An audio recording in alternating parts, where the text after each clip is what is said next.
हरियाणा के मुख्यमंत्री मनोहर लाल ने करनाल प्रवास के दौरान डॉक्टर मगल सेन ऑडिटोरियम में आयोजित कला शिक्षा सहायक संघ संबंधी भारतीय मजदूर संघ सम्मान समारोह में बतौर मुख्य अतिथि के रूप में शिरकत की। कला शिक्षा सहायक संघ द्वारा यह सम्मान समारोह उन्हें कौशल रोजगार निगम में ज्वाइन करवाने के लिए लक्ष्य आयोजित किया गया था। इस अवसर पर अपने संबोधन में मुख्यमंत्री मनोहर लाल ने कहा कि साल 2014 से पहले प्रदेश में अव्यवस्था थी और इसके बदलने के लिए हमने काम किया। वर्तमान राज्य सरकार के कार्यकाल के दौरान 1 लाख के ऊपर नियमित सरकारी नौकरी पारदर्शिता और योग्यता के आधार पर दी गई है।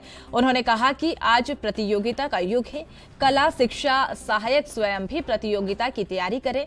उन्होंने स्पष्ट कर दिया कि हमारी कोशिश वो कौशल रोजगार निगम के माध्यम से रखें। कर्मचारियों को तब तक निकाला जाएगा तब तक वे स्वयं छोड़कर ना चले।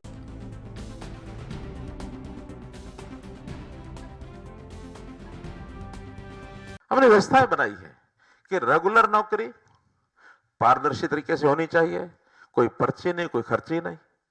और हमने अपनी सारी व्यवस्थाएं, चाहे वो स्टाफ सिलेक्शन कमीशन है, चाहे वो HPSC है, पब्लिक सर्विस कमीशन है, पिछले 8 साल में 1 लाख से ऊपर लोगों को हम ये रोजगार सरकारी नौकरी में दे चुके हैं। 1 लाख से ऊपर। और उन 1 लाख से हम पूछते भी हैं, समय समय पर कभी कभी कुछ शिकायत मिलती भी है, क्योंकि व्यवस्था ठीक एक दिन में नहीं होती। जंग लगा हुआ इस व्यवस्था का, बीच में कहीं ना कहीं ऐसा गुण जो हमको मिल जाता है, उसको हम रगड़ते हैं, उसको छोड़ते नहीं है। चाहे हमारा नजदीकी आदमी हो तब भी नहीं छोड़ते हैं। और आज भी हम कहते हैं कि अव्यवस्था का एक भी आलम आपको पता लग जाए, हमको बताओ कि इस नौकरी में फॉर्म भरने में कहीं लालच दिया हो आपको कि मैं आपकी नौकरी लगवा दूंगा, मैं आपको नंबर बढ़ा दूंगा, मैं आपको इंटरव्यू में ये करा दूंगा, मैं आपको ये स्टेशन दिला दूंगा। कोई पता लग जाए कभी भी, आप अपने नेताओं के माध्यम से हमारे पास भेज देना, बख्शा नहीं जाएगा कोई।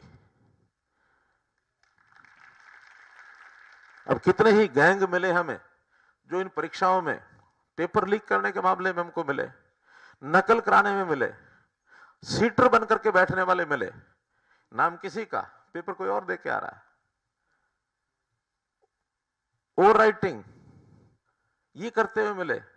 और सिखा दिया जाता था परीक्षार्थी को, पेपर खाली छोड़ाइयो मैं देख लूंगा, ऐसा बताया जाता था।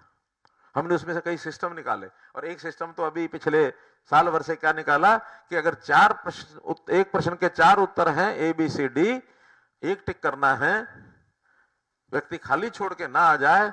हमने एक बार तो ये किया था कि 5वां एक और है कि मैंने इसमें से एक भी मुझे नहीं आता है, 5वां टिक करो। अगर 5वां भी टिक नहीं होगा तो फिर नेगेटिव मार्किंग होगी, ताकि वो आदमी अगर खाली छोड़ के आएगा तो बाहर ही हो जाएगा। फिर ईमानदारी से बताओ कि 4 उत्तर हैं, मैं नहीं ले पा रहा कि इसमें से कौन सा ठीक है, और सब ठीक होते तो आगे बढ़ता ही है।